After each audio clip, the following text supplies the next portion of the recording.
The radio mumbled quietly about market prices as I arranged the old glass spice jars on the wooden kitchen shelf. My fingers worked methodically, lining them up by height, then by color, a habit I'd developed over decades of finding order in small things. The aroma of simmering beef stew filled the kitchen. Michael's favorite, my son, who always came home exhausted after his long day at prestige developers. At 65, I still found comfort in these simple rituals, these quiet moments before the house filled with voices again. My phone vibrated in my apron pocket. I quickly dried my hands on a dishcloth and pulled out the device Michael had insisted on buying me 3 birthdays ago. A notification from Telegram lit up the screen, a voice message from Emily, my daughter-in-law. I frowned, slightly confused. She hardly ever sent voice messages, especially since we all lived under the same roof. If she needed something, she usually just called out or texted brief messages with too many abbreviations for me to understand. Emily had left early that morning, kissed Michael goodbye at the door, and mentioned something about meeting friends for brunch. Perhaps she wanted me to pick up something on my way to the market later, more milk or those fancy organic vegetables she preferred. I tapped to listen, but in my awkwardness while still holding a salt shaker, my finger slipped and hit the button to save the audio to my phone. Before I could figure out what happened, I opened Telegram again and saw the message was gone. A moment later, Emily typed, "I sent that by mistake. Did you hear it, Mom?" I hesitated, looking at those words on the small screen.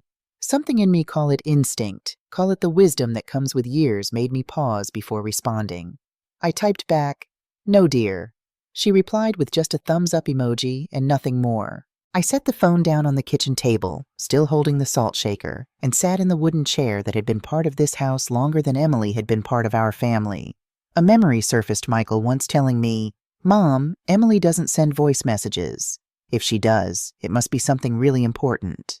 That sentence sparked my curiosity. I opened the list of saved audio files on my phone, and with fingers that suddenly seemed unsure, I selected the recording I had just accidentally saved. Emily's voice came through, but not the sweet, measured tone she used with me, or even with Michael. This voice was sharper, filled with annoyance, like someone venting after holding things in too long. "Bro, you won't believe what I'm dealing with." I knew immediately she was talking to Daniel, her older brother, who lived in New York. Then she started talking about Michael. "This Michael is so boring, so useless. He never makes enough money for me to live the way I deserve." My heart sank, a physical sensation like something breaking inside my chest. The salt shaker trembled slightly in my hand as I continued listening. "I can't stand being with a man as mediocre as Michael anymore. I want a divorce, like right now." I sat frozen, clutching the phone tighter. Each word felt like a stab piercing deeper than the last. Emily continued in a lower voice, as if sharing a secret, even though she thought she was alone. "I'm wasting my time with him, Daniel. I dream of being the wife of someone actually successful and rich, like that James Wilson you promised to introduce me to." Her tone lightened, then followed by a little laugh that sent chills down my spine. "If Michael loses his reputation at the company, everything will be easier.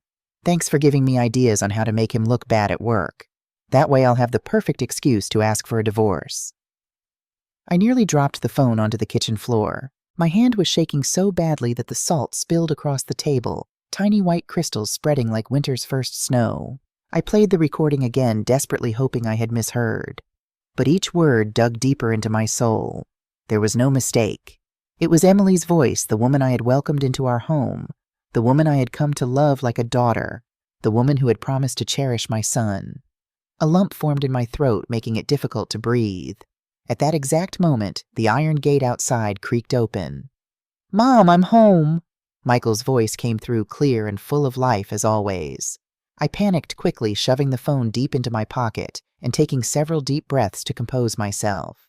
I walked out to the patio and saw him standing there, a huge smile on his suntanned face. He held up a small paper bag from Carson's Bakery, the same place where I used to buy his birthday cakes when he was just a boy. "Have you eaten yet, Mom? I brought you that pastry you like so much. The one with blueberries, right?" His warm voice, so full of consideration, only made the weight of what I'd just discovered feel heavier. I forced a smile, taking the bag with hands I prayed weren't visibly trembling. "Yes, I'm just making stew now. Go take a shower. You must be tired." Michael nodded and went into the house, whistling a cheerful tune that had been popular when he was in high school. Watching him walk away, I felt my heart fracture further. How could he smile like that when the wife he adored was plotting to destroy everything he had worked so hard to build? A little while later, Emily arrived. She walked in wearing a blue dress that shimmered under the kitchen light, her hair done up in loose curls. She glanced at me chopping vegetables and said dryly, "I already had dinner out, Mom. You two go ahead," and went straight to their bedroom without another word. I nodded politely, but inside a storm was brewing. Her casual demeanor, the way she walked so confidently as if nothing was wrong, filled me with a mixture of rage and helplessness I hadn't felt since the early days after losing Michael's father. That night after Michael went to sleep, I sat alone in the small kitchen under the dim yellow light that highlighted the cracks in the wall. The ticking of the wall clock felt unnaturally loud in the silence. Sleep was impossible. Looking out the window, I saw the Boston sky was ink black, with only a few stars peeking through the thick clouds. Emily's recording kept replaying in my mind. Every phrase was like a needle piercing my heart. I wondered how someone who called me Mom could say such cruel things about my son. How could she plan to ruin the life of Michael, the boy I had protected and nurtured with my entire being? I stood up slowly, walked to the sink, and poured myself a glass of cold water. My hand shook so much that water splashed onto the tile floor. Sitting down again, I tried to breathe deeply, but the lump in my throat refused to dissolve. Outside on the patio, the night wind seeped through the cracks in the old wooden door, bringing a chill that made me shiver despite the lingering summer warmth. I knew then that a storm was coming not just inside me, but for our entire family. Memories of the past began to surface clear, as if they had happened yesterday.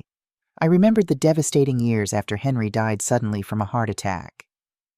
Michael was just 12 years old, too young to fully understand the permanence of losing his father. I was 30 with limited education, and suddenly the sole provider for our small family. I would rise at 4 a.m. to make tamales in our tiny kitchen. The smell of corn masa mixed with the smoke that made my eyes water. I wrapped each one carefully, then took them to sell at the Boston public market, no matter if the sun was scorching or if rain soaked through my thin jacket. At noon, I would rush to the wealthy Beacon Hill homes to wash and iron clothes for families who barely looked at me, my hands growing rough from constant exposure to hot water and harsh soaps. Evenings were spent running a small corner grocery store until late, counting every dollar to save for Michael's education. There were nights when exhaustion nearly defeated me, nights when my body ached so much that tears came unbidden as I climbed into bed. But each morning I rose again because Michael needed me, because I had promised Henry I would give our son every opportunity in life. Now, decades later, I sat in the same kitchen where I had made those tamales, where I had helped Michael with his homework, where I had watched him grow into the hard-working, honest man his father would have been proud of. And in this same kitchen, I had just discovered that the woman he loved was plotting his downfall. Dawn came slowly, painting the sky in shades of purple and orange. I hadn't slept at all, but a strange clarity had settled over me. I would not act rashly. I would not confront Emily without proof beyond the voice message. I would not tell Michael yet, it would destroy him, and I needed to be certain of Emily's intentions and gather evidence of her plans. Most importantly, I needed to protect my son from whatever Emily was planning at his workplace. Over the next few days, I watched Emily with new eyes. The way she asked Michael casual questions about his projects, how she would offer to help him organize files on their shared laptop, the frequent texts she received at odd hours, turning away slightly so no one could see the screen. One evening, while preparing dinner, I overheard Emily on the phone in the garden. She had stepped outside thinking she was alone, but the kitchen window was open, and her voice carried clearly in the still evening air. "Yes, the Riverfront Plaza project. It's his big chance for promotion." A pause. "No, he has no idea? I've already started moving some files around, deleting important emails from the client." Another pause, followed by a low laugh. "Of course not. He trusts me completely. That's what makes this so perfect." My wooden spoon slipped from my grasp, clattering loudly against the pot. Emily's voice stopped abruptly. I quickly turned up the radio to pretend I hadn't heard anything, and moments later she walked back into the kitchen, her face composed but her eyes watchful. "Something smells good," she commented lightly, putting her phone away. "Just an old family recipe," I replied, forcing warmth into my voice. "Michael's favorite beef stew." That night I couldn't stop thinking about what I'd heard. The Riverfront Plaza project was indeed Michael's chance at promotion. He had mentioned it several times over dinner in recent weeks, explaining how it could finally put him in line for the senior architect position he'd been working toward for years. I needed help, someone with technical knowledge who could recover deleted emails and document what Emily was doing. After considerable thought, I remembered Gloria Martinez, a woman I had helped years ago when her husband left her with 3 young children. She now worked in IT security for a major bank in Boston. I had kept in touch, sending her children birthday cards each year and occasionally meeting for coffee. The next morning, after both Michael and Emily had left for the day, I called Gloria from the small desk in my bedroom, away from any chance of being overheard. "Linda, it's been too long. How are you?" Her warm voice brought tears to my eyes. "Not good, Gloria. I need help, and I need absolute discretion." I explained the situation as clearly as I could, my voice breaking only once when describing what Emily had said about my son. Gloria's tone changed, becoming professional and focused. "This is serious, Linda. What she's doing could be considered corporate sabotage, possibly even fraud, depending on what documents she's manipulating. Can you help me recover those emails? Find proof of what she's doing?" "I can try, but I'll need access to the devices she uses. Does she have her own laptop?" "She and Michael share one for home use, but she has her own phone that she guards carefully." Gloria thought for a moment. "The laptop might be enough if she's been logged into her email there. When can you get it to me?" We made arrangements for me to bring the laptop to her office during lunch hours, when both Michael and Emily would be at work. It felt wrong to take something from their room, but the alternative, letting Emily destroy Michael's career, was unthinkable. That afternoon, with the laptop securely wrapped in a shopping bag, I took the T to downtown Boston. Gloria met me in the lobby of her building, a sleek glass tower that made me feel out of place in my simple dress and worn shoes. 2 hours, she promised. "Just enough time for us to have lunch nearby, and then I'll have something for you." Over soup and sandwiches at a small cafe, Gloria asked gentle questions about Michael, about how we'd been doing since she last saw us. I answered mechanically, my mind constantly returning to the laptop, being examined by Gloria's trusted colleague upstairs. "Linda," Gloria said finally, reaching across to touch my hand, "whatever we find, you need to prepare yourself, and you need to think about how you'll handle this. Will you tell Michael immediately? Will you confront Emily?" I hadn't thought that far ahead. "I don't know. I just need to understand what's happening first, to be sure."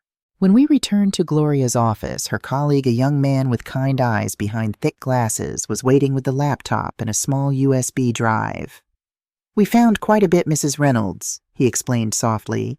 "Deleted emails from clients that were still in the trash folder, modified documents with track changes still enabled, and a series of communications with someone named Daniel that—" He paused, looking uncomfortable. "That confirmed what I feared," I finished for him. He nodded. "Everything is copied onto this drive, organized by date and type. There's also a document explaining what we found in simple terms." I clutched the small drive, suddenly overwhelmed by the weight of what it contained.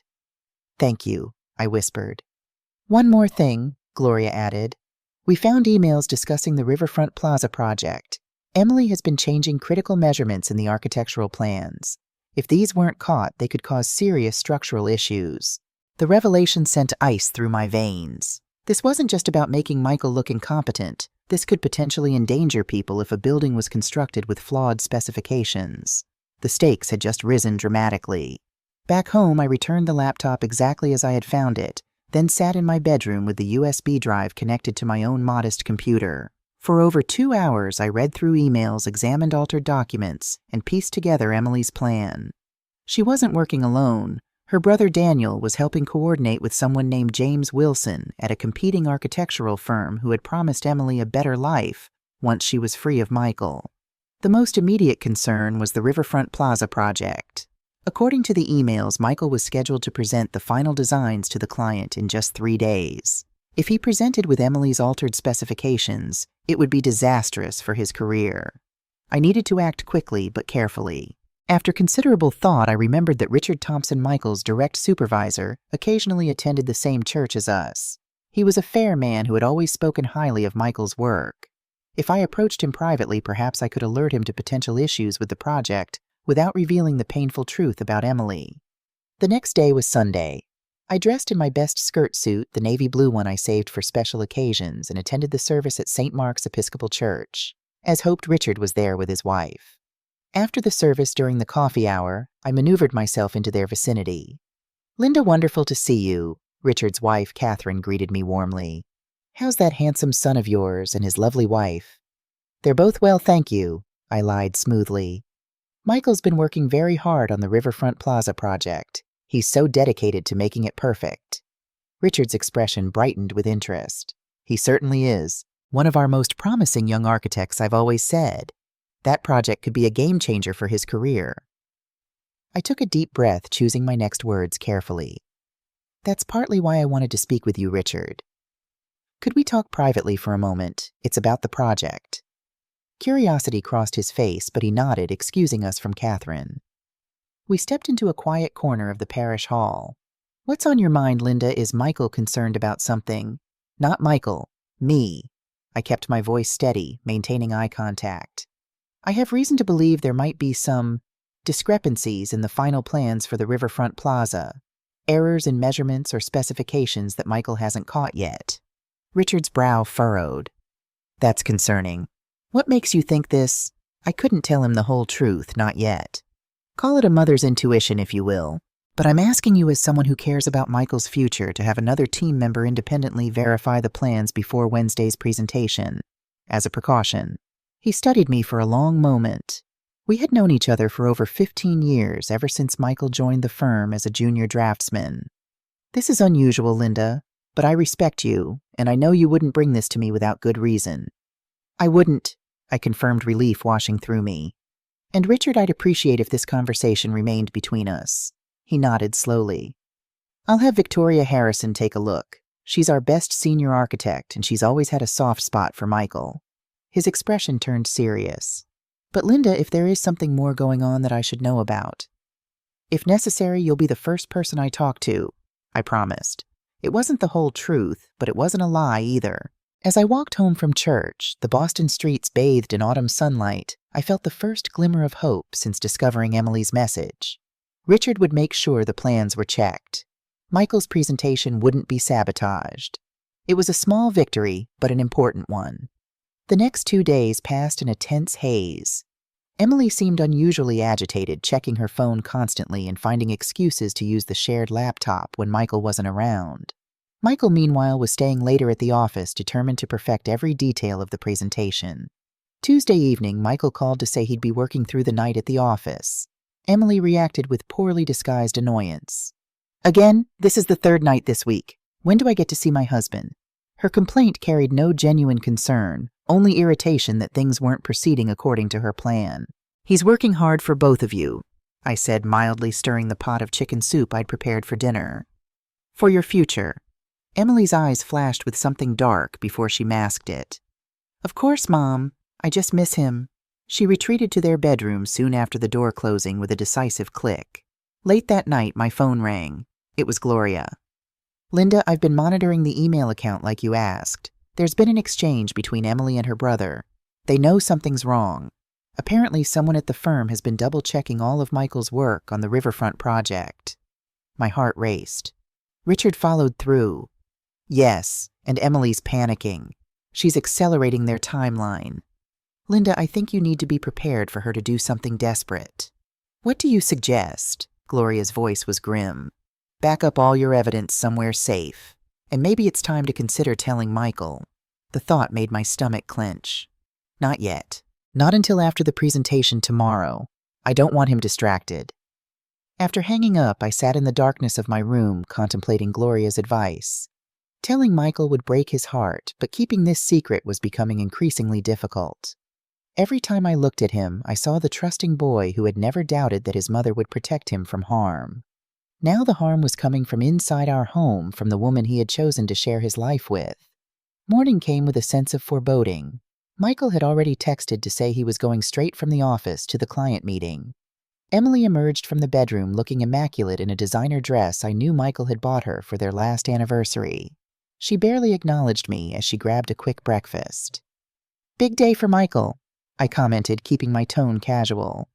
"The Riverfront presentation." Emily paused her coffee cup halfway to her lips. Yes, he's been working so hard on it. A smile that didn't reach her eyes. I'm sure it will go exactly as it should. The double meaning in her words sent a chill through me. I'm sure it will, I agreed, holding her gaze until she looked away first. After Emily left, I called Gloria again. I need to know what happens at that presentation. Is there any way? Gloria thought for a moment. I have a contact in the security department at Prestige. I could ask them to text me when the meeting ends, maybe get a general sense of how it went. It wasn't much, but it was something. Please, I said. And Gloria, thank you for everything. The hours crawled by. I cleaned the kitchen twice, reorganized my spice rack, and started preparing a celebratory dinner in case the presentation went well. Beef Wellington, Michael's favorite for special occasions, a recipe his father had loved. My phone rang at 2:47 p.m. Gloria's name flashed on the screen. It's over, she said without preamble. And Linda Michael nailed it. My contact says the clients were extremely impressed, especially with how Michael identified and fixed some potential structural issues in the original plans. Relief made my knees weak and I sank into a kitchen chair. He found Emily's changes. Apparently so. The firm's senior architect, Victoria, made a point of publicly praising his attention to detail and problem-solving skills. Tears welled in my eyes. My brilliant, diligent son had saved himself without ever knowing he was in danger. Thank you, Gloria. Thank you so much. There's more, Gloria added. Emily was there. What at the presentation? She showed up toward the end. My contact said she looked not happy. I could imagine. Emily's carefully constructed plan was falling apart. The question now was what would she do next? I didn't have to wait long to find out. Just after 4 p.m., the front door slammed open with such force that a framed photo fell from the wall. Emily stormed into the kitchen, her face contorted with rage. You, she hissed, pointing at me with a trembling finger. What did you do? I set down the vegetable peeler I'd been using and straightened my spine. I'm not sure what you mean, Emily. Don't play innocent with me. Someone checked Michael's work. Someone warned Victoria. And suddenly my husband is the office hero instead of the incompetent failure he was supposed to be. The mask had finally dropped completely. Part of me was terrified, but another part, the part that had survived raising a child alone in a world that often seemed designed to break. Single mothers felt strangely calm. Your husband, I said slowly, emphasizing each word, is a talented architect who worked through the night to ensure his presentation was flawless. Perhaps you should be celebrating his success, not lamenting it. Emily moved closer, her designer heels clicking sharply against the tile floor. You heard the message, didn't you? You lied to me. I met her gaze steadily. Yes. A bitter laugh escaped her. And what now, Linda? Will you run to precious Michael and tell him everything? Do you think he'll believe you over his wife? The wife who comforts him, who shares his bed, who knows exactly what to say to make him feel better about his mediocre achievements. Her cruelty was breathtaking, but I refused to show how deeply her words cut. I think, I said carefully, that you underestimate both Michael and me. I raised him to recognize truth, even when it hurts. Emily's perfectly manicured hand slammed down on the counter. You have no proof beyond a voice message that could easily be explained away. I'll tell him I was venting after a fight that I didn't mean any of it. Who do you think he'll choose, Linda? His mother who's always interfering, or the woman he loves? For a moment, doubt crept in. She was right that Michael loved her deeply. Would he believe such a terrible truth about the woman he had chosen to marry?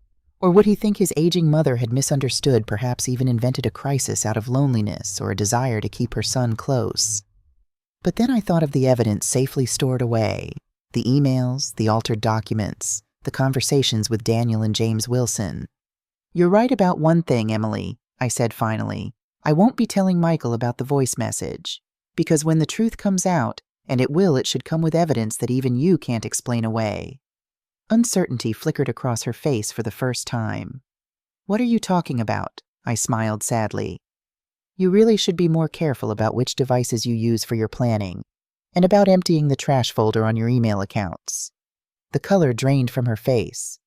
You went through our laptop. You had no right. No right. My voice rose slightly. You're planning to destroy my son's career and break his heart, and you speak to me of rights, the woman who welcomed you into this family, who treated you like a daughter. I took a step toward her.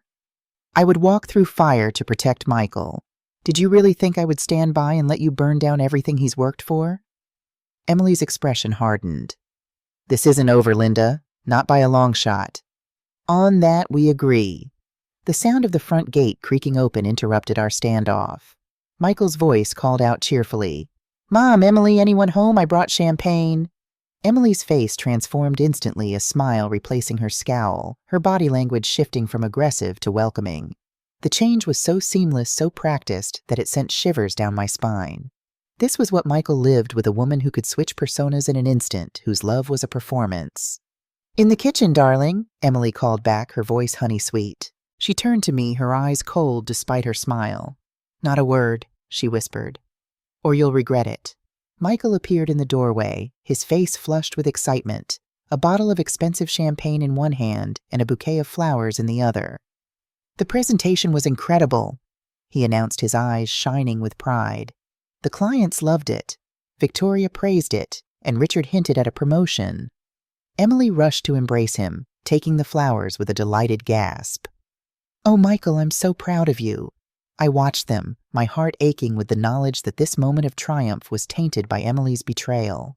Michael deserved better. He deserved someone who would celebrate his successes genuinely, not someone who had actively tried to sabotage them. "Congratulations, son," I said, my voice warm with genuine pride. "I knew you could do it." Michael beamed at me over Emily's shoulder. "I'm taking both my favorite women out to dinner tonight. The best restaurant in Boston. My treat." Emily pulled back her performance, continuing flawlessly. "But Michael, that's too expensive. We should save for the future."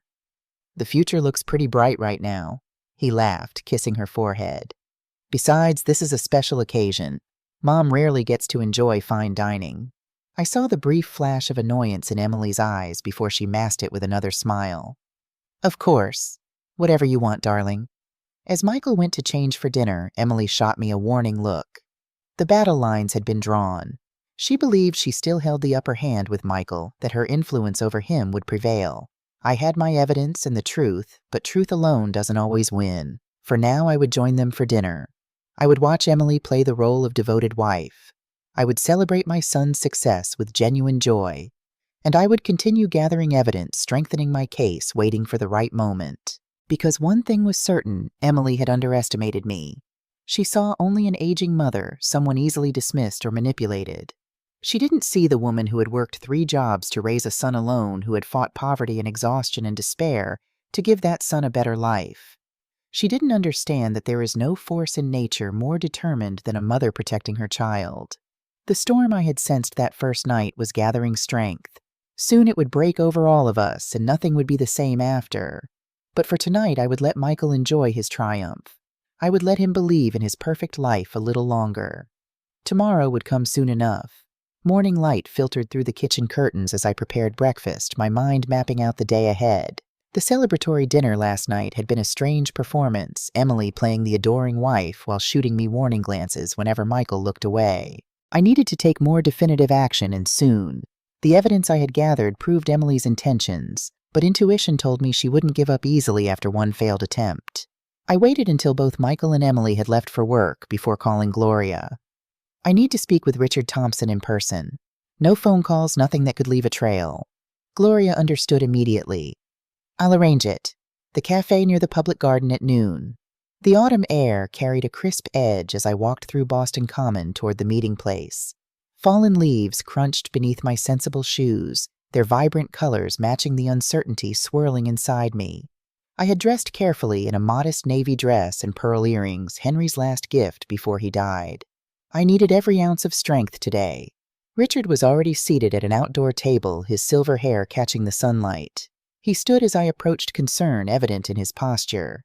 "Linda, I've been wondering when we'd have this conversation. Yesterday's events were unusual." I settled into the chair opposite him, folding my hands on the table to hide their slight tremor. "Thank you for having Victoria check Michael's work. You potentially saved my son's career." Richard's eyes narrowed slightly. "It wasn't just his career at stake. Those alterations could have compromised the structural integrity of a multi-million-dollar project. If built as modified, people could have been injured." He leaned forward, voice lowering. "Linda, those changes weren't mistakes. They were deliberate." The confirmation sent ice through my veins, even though I already knew the truth. "That's why I needed to speak with you." I have evidence that someone has been systematically sabotaging Michael's work. For the next 20 minutes, I carefully outlined what I had discovered, showing Richard selected emails and documents from the USB drive. I deliberately avoided mentioning Emily at first, focusing on the professional aspects, the altered specifications, the deleted client communications. Richard's expression grew increasingly grave. This is corporate sabotage, potentially criminal. We need to involve the police, our legal team. The moment had come to reveal the full truth. There's something else you need to know. The person responsible is Emily Michael's wife. Richard's coffee cup froze halfway to his lips. His wife? But that's... He set the cup down without drinking. Why would she undermine her own husband? I showed him the email exchanges between Emily, her brother Daniel, and James Wilson, a senior partner at Carson Architectural Group, Prestige's main competitor. She wants out of the marriage. She's planning to divorce Michael once his reputation is destroyed, then join Wilson professionally and personally. Richard ran a hand through his silver hair, visibly processing the implications. This isn't just a domestic issue anymore. Carson Architectural is using an employee's spouse to gain competitive intelligence and damage our firm. The legal ramifications are enormous. I understand, but my primary concern is protecting Michael. He doesn't know yet, and learning this will devastate him. Richard's gaze softened momentarily. He's lucky to have you looking out for him, Linda. His professional demeanor returned quickly. But we need to address the business implications immediately. I'll speak with Victoria Harrison. Our CEO needs to be informed. I felt a momentary panic. Please, I need time to tell Michael myself, before this becomes a company-wide situation. Richard considered this, tapping his fingers lightly on the table. I can give you 48 hours. After that, we'll need to take formal action, security protocols, legal notifications. And Linda, his expression became grave. Michael will need to be formally interviewed as part of our investigation, even though we don't suspect him of wrongdoing. The weight of what was coming settled heavily on my shoulders as I left the cafe. 2 days to prepare Michael for his world collapsing. How does a mother find words for such a revelation? Back at home, I busied myself with housework while plotting next steps. Emily would likely be monitoring the shared laptop more closely now, but I doubted she realized how much evidence I had already gathered. According to Gloria's latest update, Emily had scheduled a meeting with James Wilson for tomorrow evening, another piece of the puzzle falling into place. The front door opened earlier than expected. Michael's voice called out, unusually subdued. "Mom, are you home?" I emerged from the kitchen to find him standing in the hallway, his suit jacket draped over one arm, his expression troubled. "I thought you'd be at work until evening," I said, studying his face. Michael's shoulders slumped slightly. "Victoria asked to see me after lunch. She said there were some irregularities with the riverfront files that needed to be addressed." He moved to the living room, sinking into the worn leather armchair his father had loved. "Someone has been accessing and modifying my project files, Mom, from our home network." My heart raced. Victoria had moved faster than expected, presumably after speaking with Richard. "Did she say what kind of modifications?" Michael loosened his tie, frustration evident in the gesture. "The same ones I caught and corrected before the presentation. But here's the strange part, they were made while I was physically at the office. The system logs show our home IP address." His eyes met mine, confusion evident. "It has to be either you or Emily, and I know you barely touched the computer." The moment I had both dreaded and anticipated was arriving sooner than I'd planned. I sat on the sofa across from him, choosing my words carefully. "Michael, there's something I need to tell you. Something difficult." His phone buzzed before I could continue. He glanced at the screen, frowning. "It's Emily. She's asking if everything's okay, says she saw me leave the office early." He looked up, sudden suspicion darkening his features. "How would she know I left early unless someone told her?"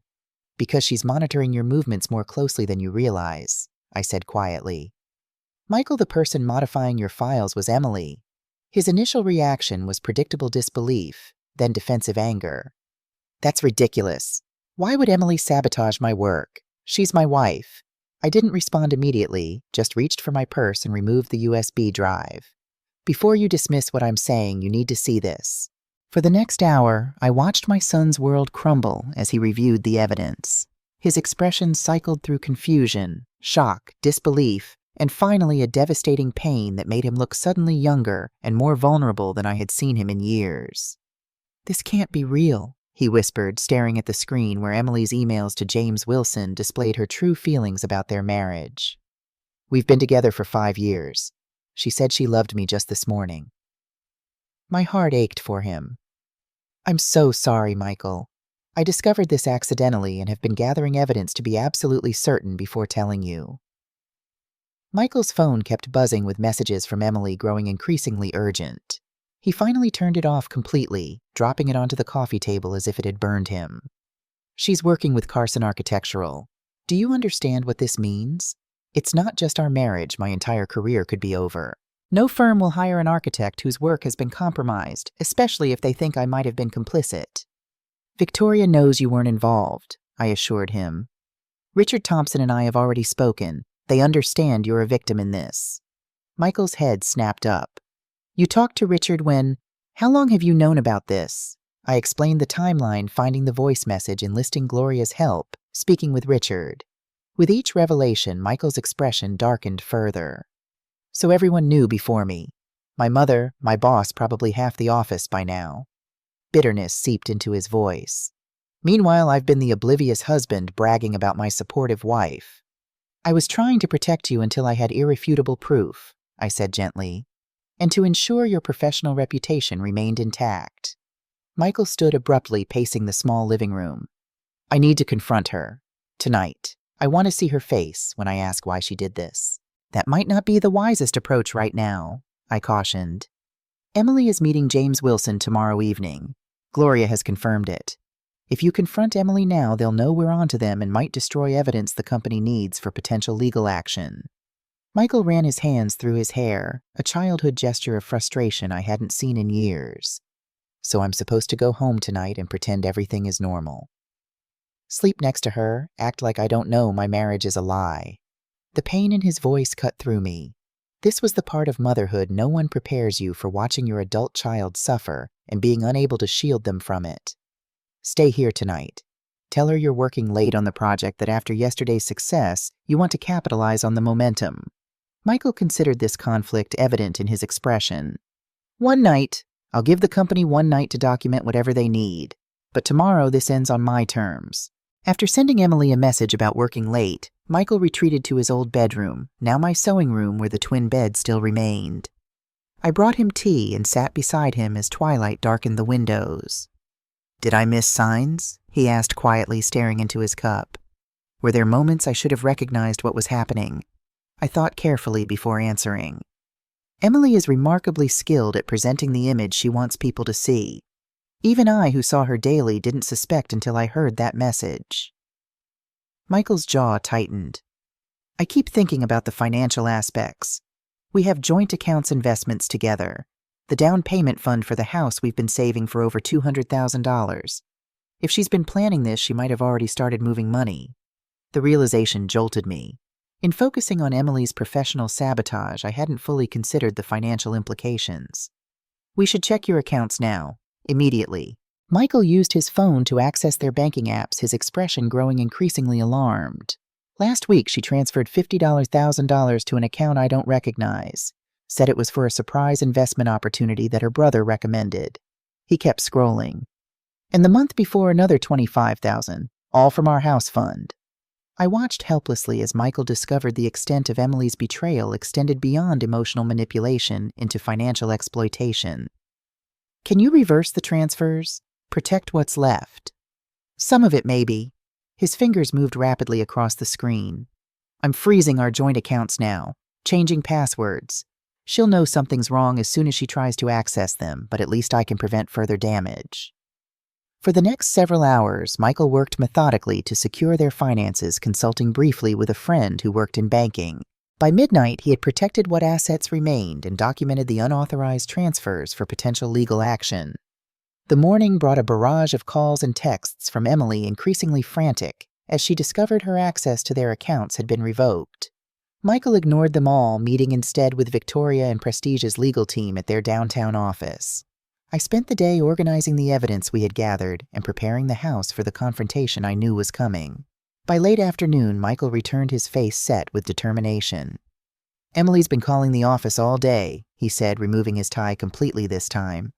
"HR has been instructed not to put her through. Victoria says she showed up in person around noon, demanding to see me, claiming a family emergency. What's your plan now? I asked, noting the new resolve in his posture. I've had the locks changed. I've moved most of my important documents and personal items to a secure location. And I've instructed our attorney to prepare divorce papers citing fraud and financial misconduct. His voice was steady, controlled. Now I wait for her here. I want to see her reaction when she realizes her plan has failed completely. Evening approached with tense anticipation. Michael positioned himself in the living room, deliberately seated in his father's chair, a symbolic reclaiming of his position in this house. I stayed in the kitchen close enough to hear, but giving him the space to handle this on his terms. The sound of Emily's key in the lock, followed by confusion, and then pounding when it wouldn't open, signaled her arrival. Michael walked calmly to the door and opened it. Why is my key not working?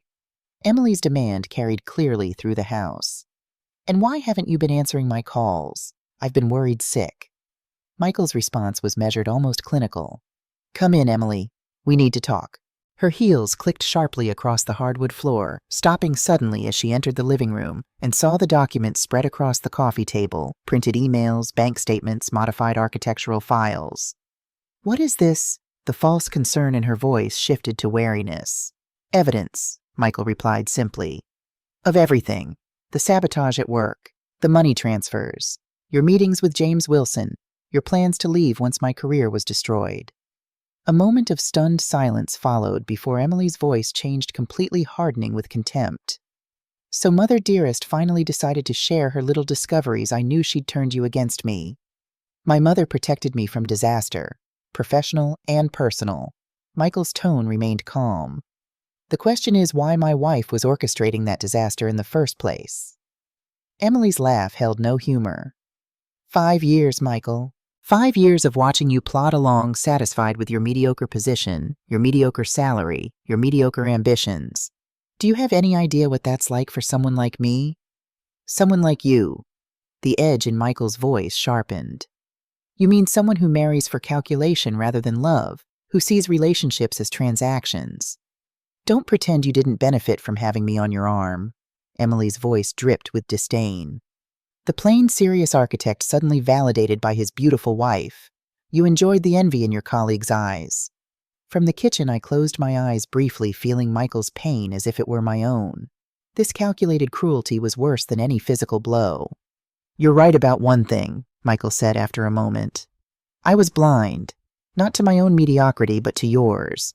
Because beneath the designer clothes and practiced charm, you're remarkably ordinary Emily.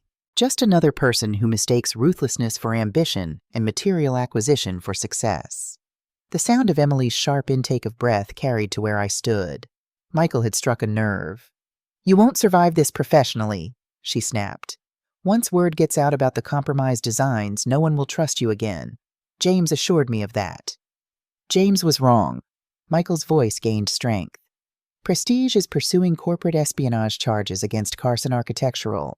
Their legal team has already contacted the state licensing board, and since you were acting as their proxy, you're implicated as well. This development was news to me. Michael must have learned it during his meetings today. Emily's momentary silence suggested she was equally surprised. You're bluffing, she finally said, but uncertainty had crept into her voice. The FBI has already been contacted regarding the interstate nature of the corporate espionage. Michael continued. But honestly, Emily, that's not even my primary concern right now. What is then? Her challenge sounded hollow. Getting you out of this house within the next hour, with only what you brought into this marriage. The rest, including the money you transferred, will be addressed through legal channels. Emily's voice rose sharply. You can't just throw me out. This is my home too. Actually, it isn't, Michael replied. This house belongs to my mother. Always has. You've been living in her property for 5 years, a fact you've conveniently ignored or complained about, and as the property owner, she has every right to evict an unwelcome guest. I hadn't expected Michael to use this particular card, but he was right. The house had remained in my name, partly for tax purposes, and partly because Michael had insisted I maintain my independence, even as we shared the space. Emily's composure finally cracked completely. This is your doing, she shouted, presumably addressing me, though I remained in the kitchen. You never wanted me here. You poisoned Michael against me with your constant presence, your pathetic clinging to your grown son. Michael's response came with quiet authority. My mother has nothing to do with the choices you made, the lies you told, the theft you committed, the career you tried to destroy. A pause. You have 1 hour. Anything you leave behind will be placed in storage and accessible through our attorneys. The confrontation continued with Emily cycling through tactics, tears, recriminations, threats, and finally cold fury when she realized nothing would change Michael's mind. I remained in the kitchen, giving them privacy for this painful dismantling of a marriage. Eventually, Emily stormed into the bedroom to pack. Michael appeared in the kitchen doorway, his face pale but composed. Thank you for staying out of it. I needed to handle that myself. I nodded, understanding completely. You did well, showed strength without cruelty. I learned from the best. The ghost of a smile touched his lips before fading. She's calling an Uber. Said she'll stay with a friend tonight. I've documented everything in the house before she started packing in case she tries to take things that aren't hers. The next hour passed in tense silence. Emily emerged with 2 suitcases and a large handbag, refusing to look at either of us as she waited by the door for her ride. When headlights flashed in the driveway, she turned one last time toward Michael. You'll regret this, she said, her voice cold. Both of you. Michael held the door open without responding. Only after the car had disappeared down the street did he close and lock it, leaning his forehead against the wood for a long moment. The days that followed brought a flurry of legal activity. Michael met with divorce attorneys, financial advisors, and Prestige's legal team. He threw himself into work with renewed focus, staying late at the office and bringing projects home on weekends. I watched him carefully, recognizing the familiar pattern, the same way he had buried himself in schoolwork after his father died, using accomplishment as a shield against pain. I gave him space but made sure he ate properly, creating his favorite meals and leaving them in the refrigerator with simple notes when he worked late.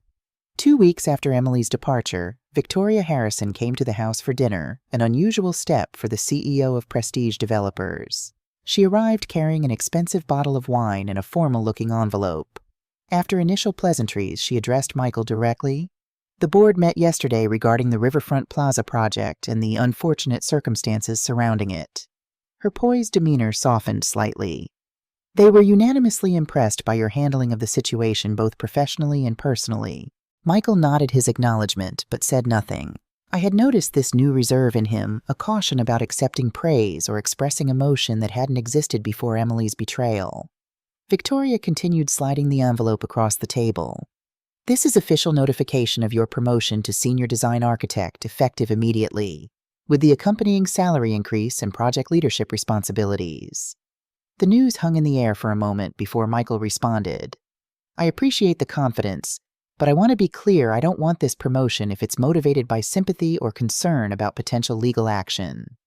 Victoria's eyebrows rose slightly. Michael, you've earned this on merit. The way you identified and corrected the compromised elements of the riverfront design demonstrated exceptional skill. The fact that you did so under extraordinarily difficult personal circumstances only confirms your professionalism. A ghost of Michael's former smile appeared. Then I accept. Thank you. Later that evening, after Victoria had left, I found Michael sitting in the backyard, staring up at the star-scattered Boston sky. I settled into the chair beside him, wrapping my cardigan tighter against the October chill. I've been thinking about moving out, he said quietly. Getting my own place. Though the words stung slightly, I understood the impulse. This house holds difficult memories now. Michael turned to me, his expression earnest in the dim porch light. It's not that, or not just that. It's about starting fresh, building something that's entirely mine, not shared with anyone who might betray that trust. He paused, choosing his words carefully. I've been depending on you again these past weeks, falling back into old patterns, but I need to stand on my own now. Pride swelled beneath the momentary sadness. This was what I had always wanted for him: independence, self-reliance, the courage to begin again after loss. I think that's a wise decision. I found a place in Brookline, small but nice, close enough that we can still have dinner together regularly. He reached over to squeeze my hand briefly. Thank you for everything these past weeks, for saving my career, for giving me space to process this, for not saying I told you so, even once. I laughed softly. That last part was the hardest. His answering chuckle, though brief, was genuine, the first real laugh I'd heard from him since discovering Emily's betrayal. A small victory, but significant. The following weekend, Gloria invited me to lunch at a new restaurant downtown. After updating me on her children and grandchildren, she leaned forward with the expression I recognized as her information-gathering look. "I thought you should know Emily has been seen with James Wilson at several industry events. Apparently, he's still interested, despite the legal complications her involvement has created for Carson Architectural." I sipped my water, processing this. "Has Michael heard?" "Not from me," Gloria replied. "But Boston's architectural community is small. It's likely only a matter of time. He should hear it from someone who cares about him then." I made a mental note to find the right moment to share this information. "What about the legal proceedings?" Gloria's expression turned satisfied. "Carson is desperately trying to distance themselves from the scandal. They've placed James on administrative leave pending an internal investigation. Their legal team has approached Prestige about a potential settlement to avoid criminal charges. The justice of this outcome brought a measure of satisfaction, though I knew money couldn't heal the emotional wounds Emily had inflicted. And the divorce. Moving forward, Emily's attorney initially tried to claim half of all assets, but backed down quickly when presented with evidence of the financial misconduct and corporate espionage. They're now pushing for a quick, quiet settlement. 2 days later, I invited Michael for dinner at home, preparing his favorite childhood meal, pot roast with roasted vegetables. As we ate, I gently shared what Gloria had told me about Emily and James Wilson. Michael absorbed the information with surprising calm. "I expected as much. They deserve each other, really." He took another bite before adding, "The divorce should be finalized within 2 months. My lawyer thinks we'll recover about 60% of the money she transferred." "How do you feel about that?" I asked, watching him carefully. He considered the question seriously. "Disappointed about the money, obviously, but mainly relieved. Every step that puts this further in the past is welcome." He met my gaze directly. "I'm not bitter, Mom. That might be the most surprising part of all this. I'm hurt, yes. My trust has been damaged, but I refuse to let Emily's actions define my future or harden me." In that moment, I saw Henry in him so clearly, the same resilience, the same fundamental decency that had first drawn me to his father. "I'm proud of you," I said simply. November arrived with swirling leaves and early darkness. Michael had moved into his Brookline apartment, which I had helped furnish with a mixture of family pieces and new items. He was thriving in his new role at Prestige, the Riverfront project, proceeding smoothly toward groundbreaking in the spring. One evening, my phone rang with Gloria's number. "Turn on Channel 5 News right now," she said without preamble. I fumbled for the remote, clicking to the local news broadcast. The headline scrolling across the bottom of the screen made me gasp. "Carson Architectural Group under federal investigation for corporate espionage." The reporter stood outside Carson's gleaming office tower. Sources close to the investigation confirm that several executives, including senior partner James Wilson, have been subpoenaed regarding allegations of systematic efforts to obtain proprietary information from competitors. This follows a settlement reached last month with Prestige developers over a specific incident that authorities say opened the door to a pattern of concerning behavior. I immediately called Michael, who had already seen the report. "It's bigger than we thought," he said, his voice reflecting surprise rather than vindication. Apparently, Emily wasn't the first spouse they tried to use this way, just the most recent. The news brought a complex mixture of emotions. Relief that Michael's experience was being validated as part of a larger pattern, sadness that others had suffered similar betrayals, and a quiet satisfaction that justice was being served on a broader scale than we had anticipated. 2 nights later, Michael called me unusually late. "Mom, do you remember Victoria's assistant Lucy, the one who coordinated all the legal meetings?" The question seemed to come from nowhere. "The quiet one with the glasses." "Yes, vaguely." "She's actually a junior project manager. We've been working together on the community center addition to the riverfront development." A pause. "She asked me to coffee tomorrow, just to discuss the project, but..." The hesitation in his voice spoke volumes. "But you think it might be more than that?" I prompted gently. "I don't know. Maybe..." Another pause. "Is it too soon? Am I reading too much into a simple professional courtesy?" The vulnerability in his question reminded me sharply of the teenage Michael asking for advice before his first date. "It's coffee, not a lifetime commitment," I said softly. and only you can decide when you're ready to consider new possibilities. She's different from Emily. Completely different. Serious about architecture. Asks thoughtful questions. Wears practical shoes. He gave a short laugh at himself. Listen to me analyzing her footwear choices. Practical shoes are an excellent foundation for any relationship, I replied, keeping my tone light despite the emotion welling in my chest. This tentative step toward healing was more significant than Michael probably realized. December brought the first snow, transforming Boston into a glistening white landscape. Michael and Lucy's professional coffee had evolved into occasional dinners and weekend visits to architectural exhibitions. He spoke of her with a careful restraint that told me more than effusive praise would have. He was protecting himself, proceeding with caution, but genuinely interested. One Sunday afternoon, Michael invited me to join them for brunch at a cafe near his new apartment. Lucy greeted me warmly, her intelligent eyes genuine behind simple glasses. Throughout the meal, I observed how she listened attentively when either of us spoke, how she asked questions about my herb garden with genuine interest, how she gently teased Michael about his excessive precision when discussing building materials. Most telling was how she treated the waitstaff with consideration and specific thanks, noticing when water glasses needed refilling before we did. These small gestures revealed character in ways grand pronouncements never could. As we were finishing our meal, Lucy excused herself briefly. Michael watched her walk away before turning to me with a questioning look. "What do you think?" I considered my answer carefully. "I think she sees the real you, not what you can provide or how you make her look, but who you actually are." Relief softened his features. "That's what I think too. But after being so wrong about Emily..." "Trust your instincts, Michael. They're good ones. You just stopped listening to them for a while." I reached across to squeeze his hand briefly. "And remember, there's no rush. True connections strengthen with time."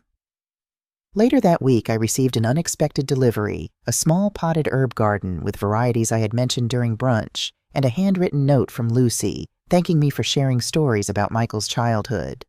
The thoughtfulness of the gesture, recognizing both my passion for gardening and my role in Michael's life, spoke volumes about her character. As Christmas approached, Michael spent more evenings at the office working on a special project he refused to discuss. "You'll see soon enough," was all he would say when I inquired. Lucy came to dinner at my house twice more, once helping me prepare the entire meal while Michael was delayed at work. In the kitchen, away from Michael's presence, I learned more about her. Raised by a single mother in Western Massachusetts, scholarship to study architecture at Boston University, 6 years working her way up at prestige while taking night classes to earn her master's degree. Her life had been shaped by determination and hard work, values I recognized and respected. The week before Christmas, Michael arrived for our traditional holiday baking day with an architectural portfolio under his arm. "I want to show you something," he said, unrolling detailed plans across the kitchen table.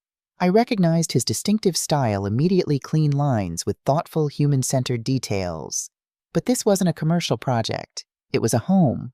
A modest but beautiful single-family house with a spacious kitchen, a dedicated herb garden visible from the kitchen window, and a studio space filled with natural light.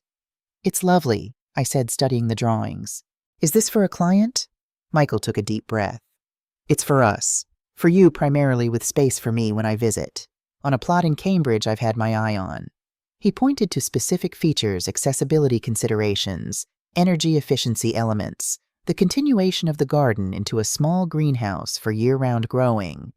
"But this house," I gestured around us at the walls that had contained our lives for decades, "has served us well," Michael finished gently. "But it's time for something designed specifically for your needs and interests. Something that isn't shaped by past losses or betrayals. A fresh start for both of us." Tears welled unexpectedly. This gesture represented so much more than a new house. It was Michael's way of honoring our relationship while creating space for both of us to move forward. The thoughtfulness embedded in every detail of the design showed how deeply he understood me. "Lucy helped with some of the sustainable elements," he added, watching my reaction carefully. "She has expertise in green building technologies I haven't mastered yet." The inclusion of Lucy in this deeply personal project spoke volumes about her growing importance in his life. When would construction begin? I asked, already imagining herbs growing in that carefully designed garden space. "Spring, if the permitting process goes smoothly." He rolled the plans carefully, returning them to their case. Consider it the beginning of a new chapter for the Reynolds family." As he spoke those words, I felt something settle within me, a sense of completion and continuation simultaneously. The storm that had begun with Emily's voice message had finally passed, leaving destruction in its wake, yes, but also clearing space for new growth. Michael had survived betrayal without becoming bitter. He had reclaimed his professional standing and was cautiously opening his heart again. And I had fulfilled my most sacred duty as a mother, not just protecting my child from immediate harm, but helping him develop the strength to protect himself in the future. Some wounds leave scars that never fully fade, but they become part of our story rather than defining it.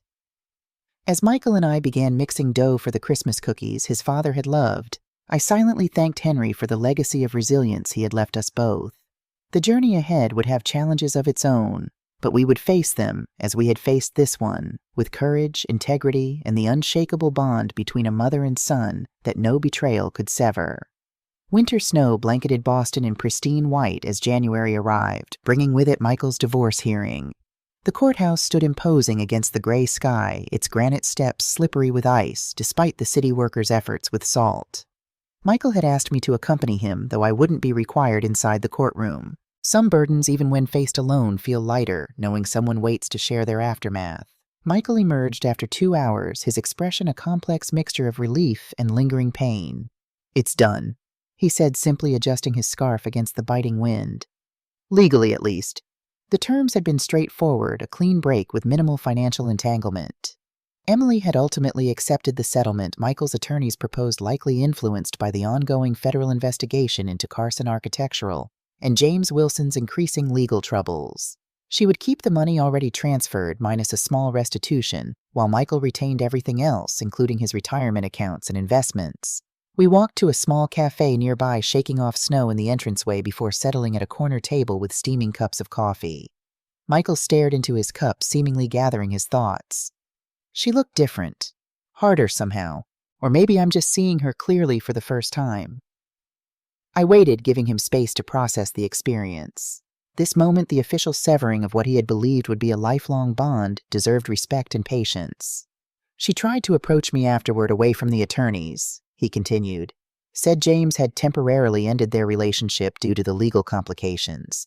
Implied she might consider reconciliation if I dropped all claims." My fingers tightened around my mug. "What did you tell her?" A faint smile touched Michael's lips, more sad than bitter. "That some broken things can't be repaired and shouldn't be. That I wished her well but wanted no part in her future schemes." He took a sip of coffee. "I think that surprised her. She expected anger or lingering attachment she could manipulate. Finding neither left her without a script to follow. Pride swelled within me, not just for his composure during what must have been an emotionally charged encounter, but for the wisdom his words reflected. Michael had always been intelligent, but wisdom comes only through weathering life's storms and emerging with perspective rather than bitterness. The divorce finalized, Michael threw himself into 2 projects: the Riverfront Plaza development, now progressing rapidly toward its spring groundbreaking, and the plans for our new Cambridge home. The latter brought him to my house most weekends, measuring spaces, noting which furniture pieces I wanted to keep, and discussing countless details from lighting fixtures to garden layout. Lucy often accompanied him on these visits, her practical insights proving valuable as the plans evolved. I noticed how she gently challenged some of Michael's more elaborate design elements, always suggesting alternatives rather than simply criticizing. Their professional respect for each other's expertise formed a solid foundation for their growing personal connection. February brought the first tangible steps toward our new beginning. The purchase of the Cambridge property closed, and preliminary site work began, despite the lingering winter chill. Michael brought me to see it one crisp Saturday morning, the cleared lot blanketed in snow, but marked with stakes indicating the home's footprint. We stood side by side, breath-forming clouds in the cold air, as Michael described how the morning light would fill the kitchen, how the afternoon sun would warm the reading nook he'd designed specifically for my collection of gardening books. In that moment, the future felt real and bright with possibility. The ground thawed in early March, allowing foundation work to begin in earnest. Michael's professional life flourished simultaneously. The promotion to senior design architect had brought new responsibilities and recognition within Boston's architectural community. He was invited to speak at a sustainability conference presenting innovations from the Riverfront project that incorporated green technology while remaining cost-effective. Lucy attended the conference as part of Prestige's team, but her support extended beyond professional courtesy. I noticed how she positioned herself where Michael could easily see her during his presentation, offering an encouraging smile when he briefly hesitated after a challenging question. These small gestures of understanding spoke volumes about their deepening connection. One evening in late March, I received an unexpected visitor. The doorbell rang just after 7, revealing Richard Thompson on my doorstep looking somewhat uncomfortable in casual clothes rather than his usual business attire. "Linda, forgive the intrusion," he began as I invited him in. "I wouldn't disturb your evening, but there's a development regarding Emily that Michael should be aware of. I've tried calling him, but he's not answering." My pulse quickened slightly. "He mentioned a dinner meeting with clients tonight. Is everything all right?" Richard settled into the living room chair, declining my offer of tea. "Nothing immediately concerning, but potentially significant. Emily has left Boston. Permanently, it appears. My wife Catherine's cousin works for a real estate firm that handled the sale of Emily's condo. Everything was expedited cash offer, minimal contingencies. The sale closed yesterday." The news was surprising, but not entirely unexpected. With the federal investigation intensifying and her relationship with James Wilson apparently ended, Emily had few reasons to remain in Boston. Still, her departure without any attempt to contact Michael seemed abrupt. "Did Catherine's cousin happen to mention where Emily was relocating?" I asked, wondering if this information would bring Michael closure or simply raise more questions. Richard nodded. "San Francisco, allegedly, though she was overheard mentioning connections in Toronto as well." He leaned forward slightly. "There's more, Linda. The day before the sale closed, Emily was seen meeting with someone who's been identified as a private investigator, known for working with individuals facing potential legal troubles." A chill that had nothing to do with the early spring evening ran through me. "You think she's still looking for leverage against Michael or Prestige?" "It's possible. The federal investigation has expanded significantly. Several Carson executives have already accepted plea deals, and James Wilson is facing serious charges." Richard's expression reflected genuine concern. If Emily provided information that helped initiate their schemes, she could be facing legal exposure herself. After Richard left, I debated whether to call Michael immediately or wait until he returned from his client dinner. The news wasn't urgent enough to interrupt his professional obligations, but significant enough that he should know promptly. I settled on texting him to call me when he was free. He called just after 10, sounding energized by his successful meeting, but immediately concerned by my request. I relayed Richard's information as clearly as possible, careful not to speculate beyond the facts. Michael absorbed the news with surprising equanimity. "So she's running," he said after a moment of silence. "I'm not surprised. When consequences approach, Emily has always preferred escape to accountability." Richard seemed concerned she might still pose some risk to you or Prestige. I added, wanting to ensure Michael understood all implications. "The investigation has my complete cooperation, and all relevant documents have been provided to authorities." His tone remained measured. "There's nothing Emily could reveal about me that I haven't already disclosed voluntarily. As for Prestige, our legal team has been thorough in documenting everything." His confidence was reassuring, though I couldn't completely dismiss a lingering unease. Emily had proven herself willing to go to extraordinary lengths to achieve her goals, and desperation often breeds unpredictability. Spring arrived fully in April, transforming Boston with bursts of color as tulips and daffodils emerged in the public garden. Construction on our Cambridge home progressed steadily, the foundation complete and framing underway. Michael brought me to the site weekly, his enthusiasm evident as the structure began to take recognizable form. Lucy often joined these visits, her knowledge of construction processes complementing Michael's design expertise. I noticed how their professional relationship had developed a comfortable shorthand brief glances, conveying entire concepts' technical terms flowing between them without need for explanation. One Saturday in mid-April, after examining the newly installed support beams, Lucy excused herself to take a work call, leaving Michael and me alone on what would eventually become the back patio. Michael watched her walk toward her car, his expression softening in a way I hadn't seen since the early days with Emily, though this looked fundamentally different, less infatuation, more genuine appreciation. "I've been meaning to tell you something," he said, turning back to me. "Lucy's been offered a position at Jenkins & Associates in Chicago, a significant promotion from her role at Prestige." The news hit unexpectedly. Will she take it? Michael shrugged, aiming for casualness, but not quite achieving it. It's an excellent opportunity. She'd be leading their sustainable design division.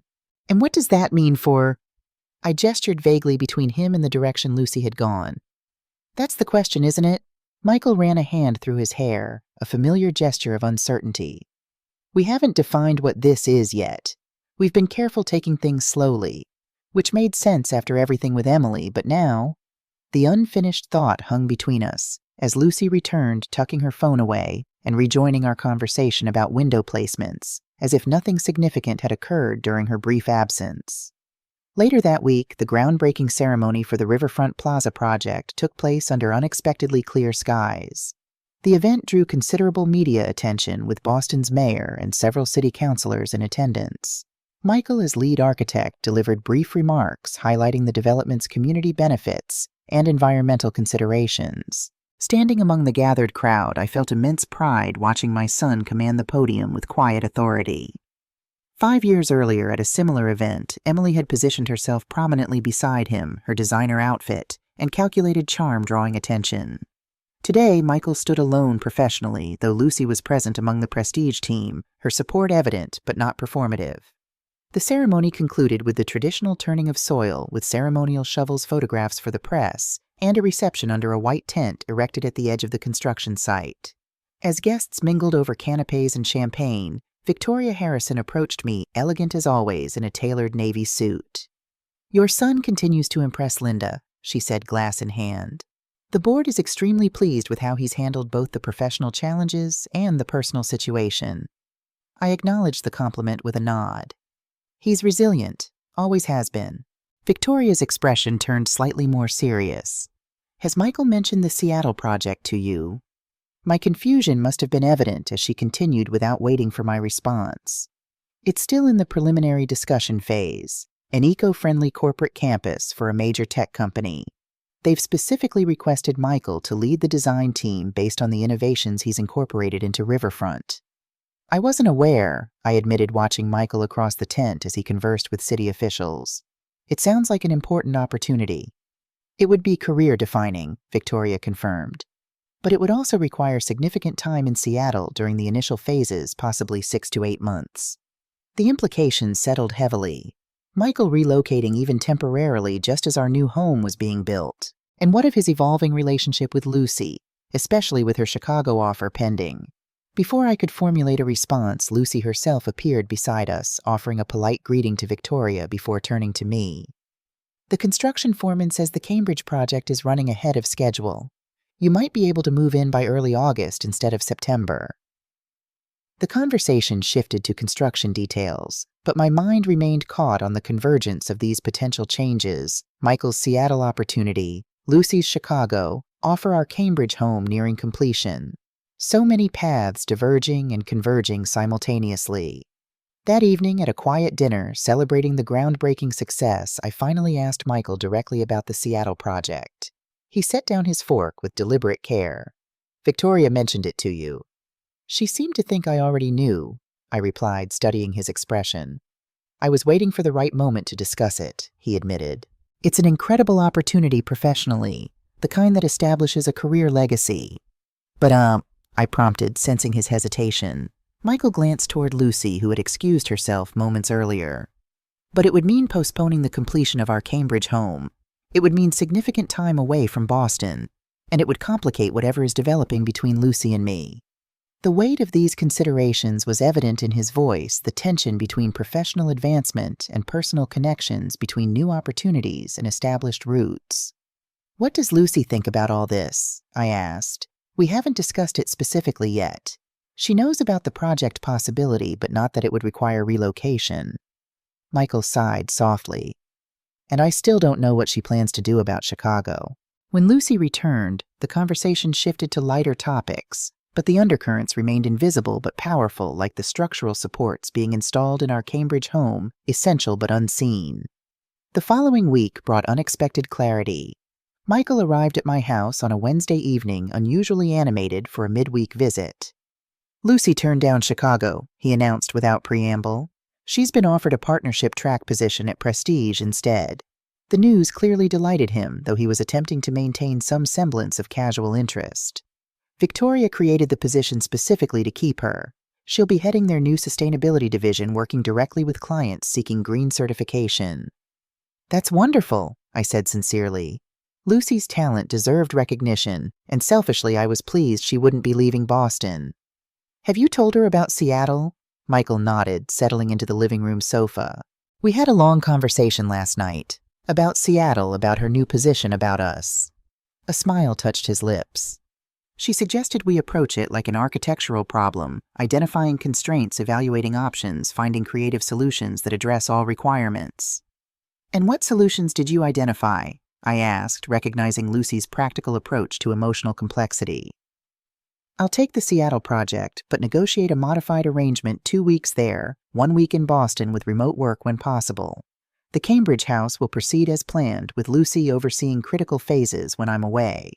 His expression softened. And she'll use my Brookline apartment while I'm gone to test drive cohabitation, as she put it. The elegant simplicity of their solution reflected both professional pragmatism and emotional intelligence, acknowledging the importance of Michael's opportunity while creating space for their relationship to develop organically. May arrived with unprecedented warmth, accelerating construction timelines across the city. The Cambridge house progressed rapidly, exterior walls completed, and roof installation underway. Michael prepared for his first extended trip to Seattle, scheduled for early June, while Lucy settled into her new role at Prestige. Their relationship continued evolving with the same thoughtful intentionality they applied to professional projects. I watched with quiet joy as they navigated potential conflicts with open communication rather than assumption, as they respected each other's independence while building meaningful connection. One evening, as we toured the Cambridge construction site, now enclosed enough to walk through interior spaces, Lucy mentioned casually that her mother would be visiting from Western Massachusetts the following weekend. I thought perhaps we could all have dinner together, she suggested, looking between Michael and me. If you're comfortable with that, Linda. The invitation represented a significant step formal introduction of family members, acknowledgement of our developing connections beyond individual relationships. I'd be delighted, I replied, touched by both the invitation and the consideration behind it. Lucy's mother, Patricia, proved to be a remarkable woman, a high school mathematics teacher who had raised Lucy alone after her father abandoned them when Lucy was just 5. Despite financial limitations, she had fostered Lucy's early interest in architecture, spending weekends taking her to noteworthy buildings throughout New England, checking out architectural books from the library, encouraging her daughter's creative vision. Over dinner in Michael's apartment, Patricia and I discovered numerous commonalities despite our different backgrounds: the challenges and rewards of single motherhood, the fierce pride in watching our children build meaningful lives, the gradual adjustment to adult relationships with those we had once tucked into bed each night. Watching Michael and Lucy together, observing their natural rhythm of shared looks and complementary conversational styles, I recognized something Emily had never offered him: partnership rather than performance, substance rather than surface attraction. June arrived with Michael's departure for Seattle. The 2 weeks stretched longer than anticipated, though our daily phone calls provided connection. He described the project's ambitious scope, the client's enthusiasm for his preliminary designs, the breathtaking views from temporary accommodations overlooking Puget Sound. Lucy visited often during his absence, sometimes to discuss construction details about the Cambridge house, sometimes simply to share a meal and conversation. One evening, as we sat on the patio drinking iced tea, she broached a subject that surprised me. Michael told me about Emily's voice message, she said, setting her glass down carefully. About how you discovered what was happening and protected him. The mention of Emily after months of her name being largely absent from our conversations caught me off guard. He doesn't usually discuss that period, I replied cautiously. Lucy nodded. He said it still feels like it happened to someone else sometimes. That's partly why I wanted to talk about it. She met my gaze directly. I need you to know that I understand the trust issues it created for both of you. And I don't take lightly what it means when he lets his guard down with me. Her directness was refreshing, no platitudes or empty reassurances, just honest acknowledgement of past wounds and present healing. Emily underestimated both of us, I said finally. She saw Michael as a stepping stone to something better, never recognizing his true worth. And she saw me as just an aging mother, not someone capable of outmaneuvering her. A smile touched Lucy's lips. I won't make either mistake. Michael's brilliance is evident in everything he creates. And you, Linda, you're one of the strongest people I've ever met. She leaned forward slightly. I'm not Emily. I don't need or want to separate Michael from his family. What you two have survived together deserves respect, not resentment.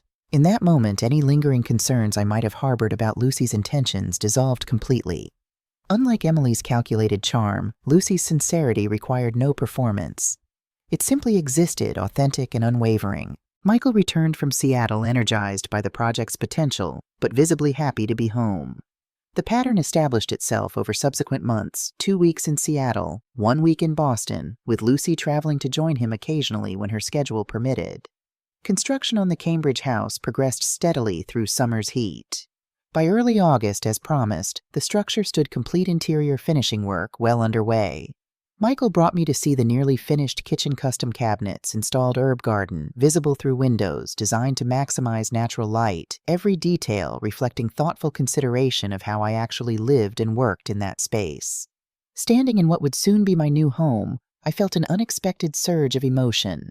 This house represented so much more than changing addresses. It embodied renewal after betrayal, growth after pain, the continuation of family bonds in new forms. The contractors say we can start moving furniture next week, Michael said, watching my reaction carefully. Are you ready? The question encompassed more than logistical preparations. Was I ready to leave the house where Michael had grown up, where Henry and I had built our brief life together, where so many memories, both joyful and painful, resided within the walls? Yes, I answered, simply the certainty surprising even me. It's time.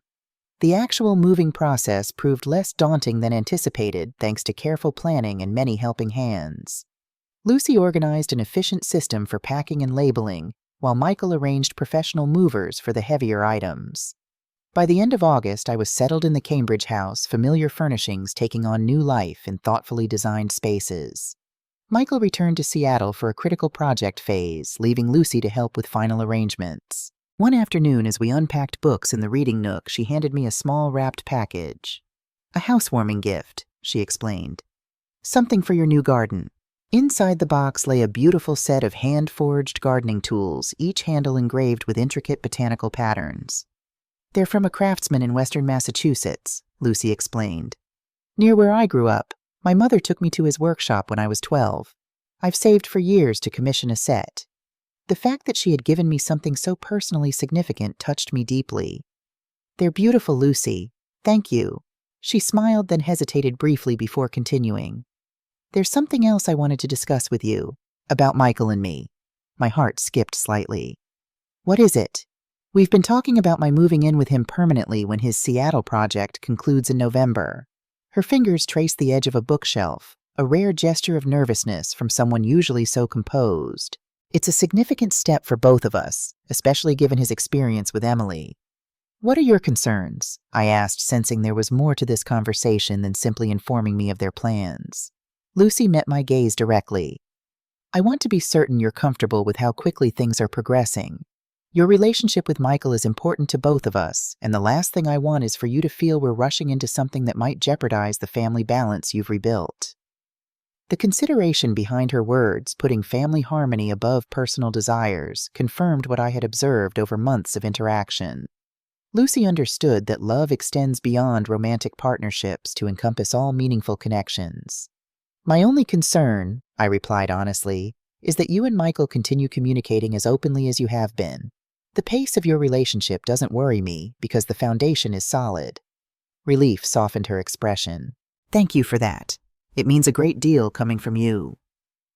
September brought the first hints of autumn to New England leaves beginning their transformation from green to gold and crimson. I settled into rhythms in my new home, establishing garden beds before winter's approach, arranging my kitchen to maximum efficiency, discovering favorite reading spots as sunlight patterns shifted with the season. Michael returned from his latest Seattle trip with news the project was progressing ahead of schedule, potentially concluding by early October rather than November. The client has already commissioned preliminary concepts for their Portland campus based on our Seattle designs, he explained during Sunday dinner in my new dining room. Victoria's positioning Prestige to become their exclusive architectural partner nationwide. The professional triumph reflected in his expression made my heart swell with pride. This was what Emily had tried to destroy, not just Michael's current position, but his entire career trajectory, his opportunity to create lasting architectural legacy. Lucy raised her glass in a small toast. To well-deserved recognition, Michael clinked his glass against hers, then mine. And to the people who made it possible.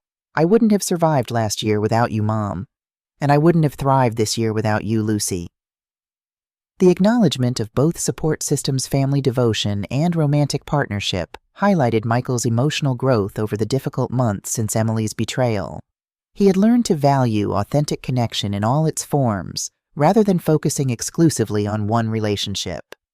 October arrived with unexpectedly warm days and cool nights, perfect weather for the final landscaping work at the Cambridge house. Michael returned from Seattle for what he announced would be his final extended trip. The project had reached a phase where remote work would suffice for his remaining responsibilities. His first evening back, he invited me to dinner at an elegant restaurant in Harvard Square, just the two of us. Unusual for a Wednesday, but I assumed he wanted to share details about the Seattle project's conclusion. Over appetizers, however, he seemed distracted, checking his phone repeatedly and glancing toward the restaurant entrance. "Is everything all right?" I finally asked. "You seem preoccupied." Michael set his phone down with deliberate care. "I'm waiting for someone to join us. 2 people, actually." His expression held a mixture of nervous anticipation I couldn't quite interpret. "Lucy and her mother." Before I could inquire further, Lucy appeared at our table, Patricia beside her. Both were dressed more formally than the occasion seemed to warrant, Lucy in a simple blue dress I hadn't seen before, Patricia in an elegant pantsuit. After greetings and settling into their seats, an unexpected tension descended, the kind that accompanies significant announcements. Michael and Lucy exchanged a glance, some unspoken communication passing between them. "Mom," Michael began, his voice steady despite the nervous energy evident in his posture. "Patricia, we asked you both here tonight because you're the most important people in our lives. The ones who shaped us, supported us, believed in us through everything." Lucy reached for Michael's hand, their fingers interlacing naturally. "We wanted you with us for this moment." Michael produced a small velvet box from his jacket pocket, opening it to reveal a ring unlike any traditional engagement setting, a band of polished wood inlaid with a delicate line of small diamonds, architectural in its simplicity and unique in its execution. "I designed it," he said softly, eyes on Lucy. "Sustainable wood from Washington State, where we first discussed our future seriously.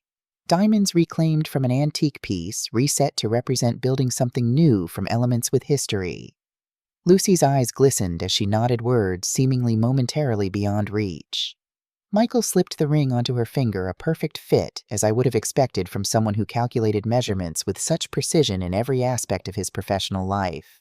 Patricia wiped tears, discreetly reaching for my hand across the table in a gesture of shared emotional overwhelm. The moment transcended individual relationships, connecting all 4 of us in the creation of a new family constellation.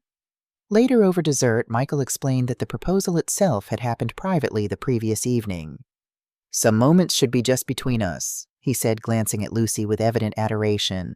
Tonight was about including family in their commitment, honoring the foundations that had made their connection possible. As we walked back to our cars after dinner, Michael fell into step beside me, while Lucy and Patricia conversed ahead of us. "Are you happy?" I asked simply. Michael's gaze followed Lucy, his expression reflecting certainty rather than infatuation. "I am. Not in the breathless, ungrounded way I thought I was with Emily. This is different, calmer, but deeper, built on reality rather than illusion." The wisdom in his assessment confirmed how profoundly he had grown through pain. "Your father would be so proud of the man you've become," I said softly. "Not just your professional success, but your capacity to learn from experience without becoming hardened by it." Michael's arm slipped around my shoulders in a brief hug. I had an excellent teacher in resilience. The weeks that followed brought wedding planning discussions, though both Michael and Lucy favored simplicity over elaborate celebration. They set a date for the following spring when the gardens at the Cambridge house would be in full bloom, a small ceremony in the space Michael had designed with such care, surrounded only by closest friends and family. One unseasonably warm Saturday in late October, while planting bulbs that would flower for the wedding, I noticed a sleek black car slow as it passed the house, then continue down the street. Something about the deliberate pace triggered a faint alarm, though I dismissed it as gardening-induced hypervigilance. The following day, however, Michael called with concerning news. Security at Prestige intercepted someone trying to access our server room claiming to be IT support. When questioned, they fled, leaving behind equipment designed to copy data. My pulse quickened. Do they know who it was? Not definitively, but the timing is suspicious. The federal case against Carson Architectural and James Wilson goes to trial next month. Emily's name has appeared in pretrial documents as a potential witness. The implications settled heavily. You think she sent someone to gather information after all this time? It's possible. The private investigator Richard mentioned could be connected. Michael's voice remained measured despite the concerning subject. Prestige has increased security protocols, and I've alerted our home security company to be especially vigilant at both properties. Despite rational understanding that Emily posed little genuine threat given the comprehensive documentation of her previous actions, the incident reawakened a protective instinct I had thought dormant. For several days, I found myself checking window locks more frequently, noting unfamiliar vehicles on our street with heightened attention. Lucy, upon learning of the situation during her next visit, approached the concern with characteristic practicality. We should install additional security cameras at both properties, she suggested. And perhaps consider a more sophisticated alarm system for your home, Linda. Her inclusion of my safety in these considerations, not just Michael's, further confirmed her fundamental difference from Emily. Where Emily had viewed me as competition for Michael's attention, Lucy recognized the value of family connections and sought to strengthen rather than sever them. The security upgrades were completed within days, providing peace of mind that allowed focus to return to more pleasant matters, wedding preparations. Michael's upcoming presentation of the completed Seattle project to Prestige's board, Lucy's innovative work with sustainable building materials that had attracted attention from architectural journals. November brought the federal trial against Carson Architectural executives, including James Wilson. Though neither Michael nor Prestige were directly involved in court proceedings, the case received significant coverage in both industry publications and mainstream media. Emily's name appeared occasionally in reporting, though she was not among those charged. The outcome, when it came in early December, represented definitive justice guilty verdicts on corporate espionage charges for James Wilson and 2 other executives with substantial financial penalties for Carson Architectural. The firm's reputation suffered irreparable damage, with several major clients canceling contracts in the aftermath. Emily, according to industry gossip Gloria relayed, had indeed relocated to Toronto, having provided just enough cooperation with prosecutors to avoid charges herself while not fully implicating James. Her professional prospects appeared limited, her architectural career effectively ended by association with the scandal. The news brought no satisfaction, merely closure. What Emily had attempted, the destruction of Michael's career and reputation, had ultimately befallen her instead through her own choices rather than anyone's vengeance. Justice had manifested organically without requiring our active participation. December transformed Boston with holiday decorations and the season's first substantial snowfall. Michael and Lucy hosted Christmas dinner at their apartment, which now displayed evidence of their merged lives. Lucy's collection of architectural photography, alongside Michael's modernist art pieces, their professional books interspersed on shelves, complementary styles blending harmoniously. Patricia joined us, bringing traditional family recipes and stories of Lucy's childhood that filled the evening with laughter. Watching Michael and Lucy move in synchronized coordination around the kitchen, finishing each other's sentences and anticipating each other's needs without discussion, I recognized the foundation of a lasting partnership, mutual respect undergirding genuine affection. As midnight approached and the gathering prepared to disperse, Michael raised his glass for a final toast. To family, both those we're born to and those we choose. To lessons learned through difficulty and wisdom gained through perseverance. To endings that enable new beginnings, and to the architect of it all. He turned toward me, who taught me that the strongest structures are built not just with precision and skill, but with integrity and love. The simple truth in his words crystallized everything the past year had represented: the painful dismantling of what had been built on false premises and the careful construction of something authentic in its place. Like the Cambridge house, designed with deliberate attention to both function and meaning, Michael had rebuilt his life with intention rather than reaction, creating space for genuine connection while honoring difficult wisdom earned through betrayal. Spring would bring the garden into bloom, Michael and Lucy's wedding ceremony, the formal completion of the Riverfront Plaza project, all representing growth emerging from ground once frozen by winter's harsh reality. The cycle of renewal would continue, not erasing what came before, but incorporating it into foundations strong enough to support whatever might come next. Some storms leave destruction in their wake, but also clear space for new construction. The voice message that had frozen my soul that autumn day had ultimately led to this moment of genuine warmth, family gathered in authentic celebration, love built on truth rather than illusion, a future designed with both wisdom and hope.